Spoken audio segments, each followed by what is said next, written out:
Hey, this is Scott, and today we're talking about one of the most versatile wireless video kits on the market that also happens to be one of the best priced on the market, the Mars 400 from Hollyland.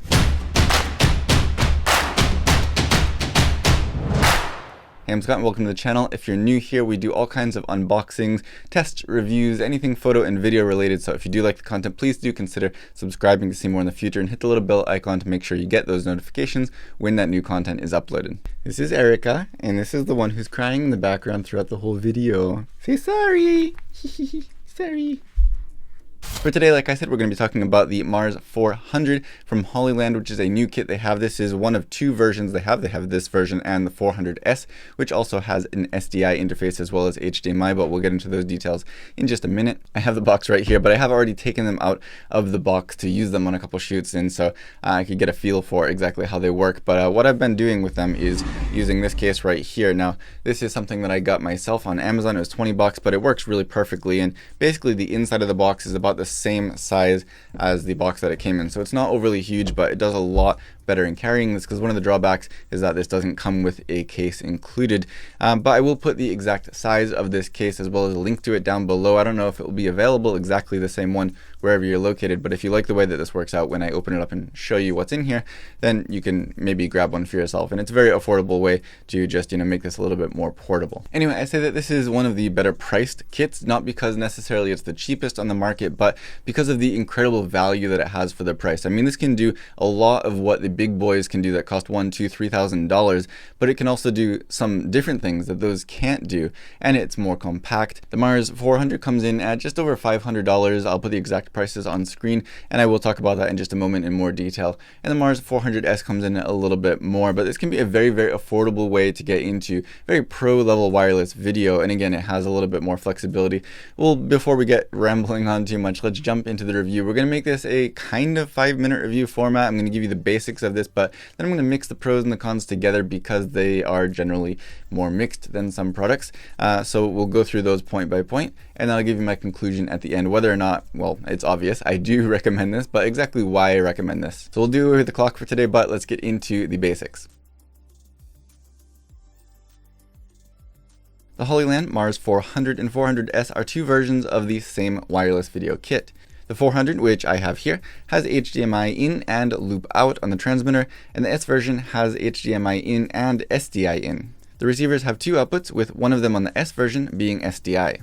This is a really versatile hybrid wireless video kit that can, of course, send full HD video up to 60 frames per second to either two receivers, 4 mobile devices, or some combination of both. That flexibility is absolutely amazing.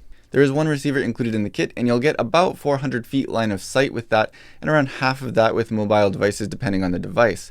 Of course, it's firmware upgradable via USB, so you will be covered if anything gets updated in the future. Coming in at $539 for the 400 and $649 for the 400S, these are some of the cheapest proper wireless video kits you can get that I would say confidently are reliable and could feel right at home on a proper video set. So like I said, this is not the case that it comes in, but we'll take a look at what comes in the kit here real quick. You get, of course, the receiver here, as well as the transmitter. You get a handful of antennas, 2 for each and 1 extra that just screw onto the top. You get a USB adapter to use a regular sized thumb drive to go into the USB-C connection on the unit. You get a cold shoe adapter as well as the adapter to mount this on the front instead of the bottom of the unit. And you get your wall power adapter with a locking plug on the end.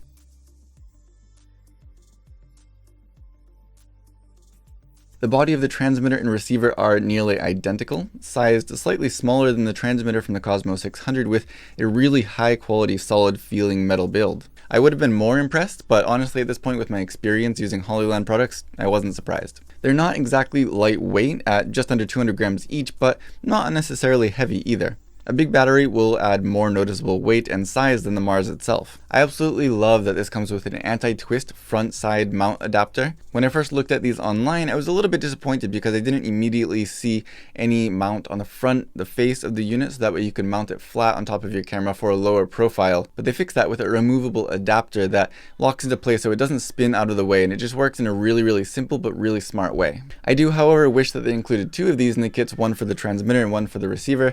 It's not necessarily always going to be something you need to use, but it would be nice to have it anyway. I also love that these come with removable antenna. Something like the Axion Cine that has built-in antennas might be nice, especially with their fold-away design, but if those break, you're out of luck. Here, you can simply replace the antennas if anything happens to them, and of course, Hollyland does include one extra in the kit. It's also great that you have a DC in option on both devices. Something like a D-tap to DC power cable is pretty common, and the kit even comes with one included wall adapter that has a locking connection. I really appreciate little details like that, but I do wish that they included some D-tap to DC cables in the kit just so you could get started right away without having to buy anything extra. Speaking of batteries, this kit will give you a low battery warning 30 minutes before it dies. It's something that I often miss on my Cosmo 600 kit no matter how much I do love it. I've already mentioned this in the basics, but it's great to have an HDMI loop out on this unit for sending to an on-camera monitor, as well as an SDI option for shooters who need it. Plus, the added versatility of working with mobile devices at the same time is huge. This is seriously such a do-it-all kit that it's just crazy. One thing that I was a little bit disappointed about, or I guess worried about when I read up on this, is that it does include a fan. Having no fan noise in the Cosmo 600 is one of the things that I really love about it. It just makes it much easier to use, but when I got this kit and I turned it on, I was really relieved to find that the fan noise is absolutely nothing to worry about.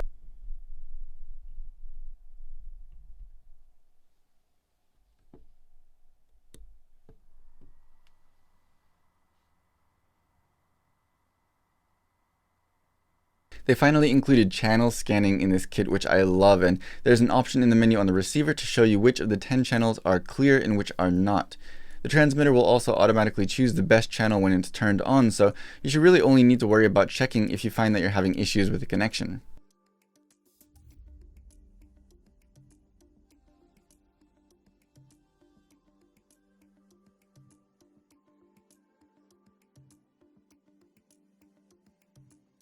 There are also what they call scene modes, where you can select one of 3 modes, putting more emphasis on the speed of the signal or the image quality, and one option that will balance the two. The difference between these is subtle. Once you push this to the limits is where you'll probably see that kick in a little bit more.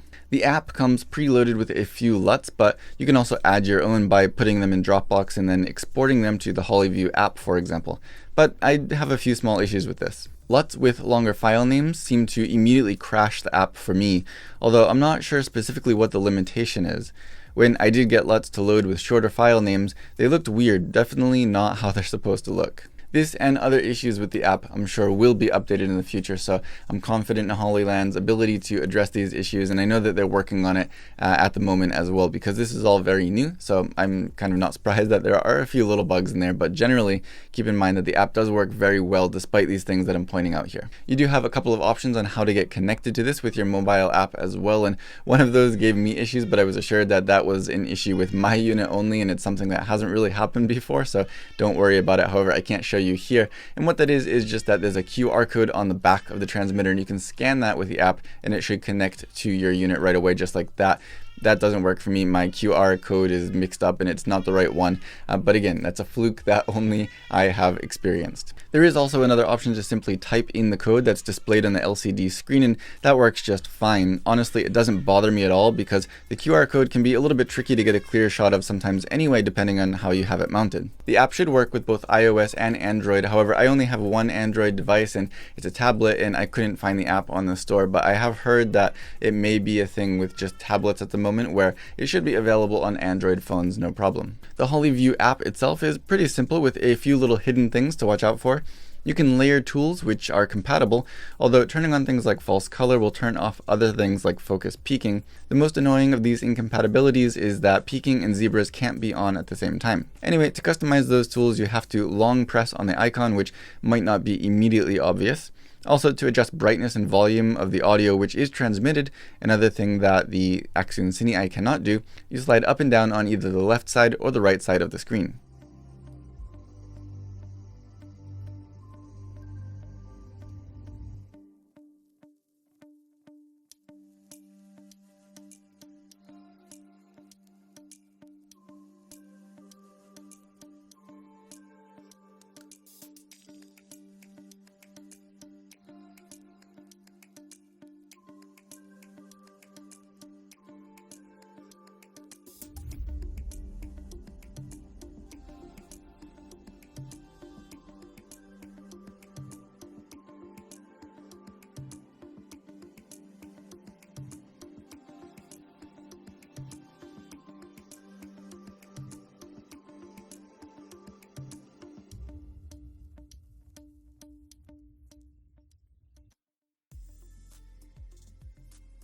So the 400-foot range of this kit is more than enough for a lot of situations, and it's a very stable signal. Plus, at $500 or $600, this comes in at a much lower price than a lot of the pro kits that you'll see for $1,000, $2,000, or $3,000. It does an incredible job with the added flexibility of using it together with mobile devices at the same time. Of course, higher end kits may have higher 10-bit video quality, or have more inputs, more outputs, or more accessories, or even a proper carrying case. But for most people, those are going to be things that are easily sacrificed for the price that you're paying for a very solid and professional kit here. If all you need is a very, very simple kit with minimal connections and only app compatibility, something like the Cine could do it for you if you trust it, which, you know, a lot of people don't.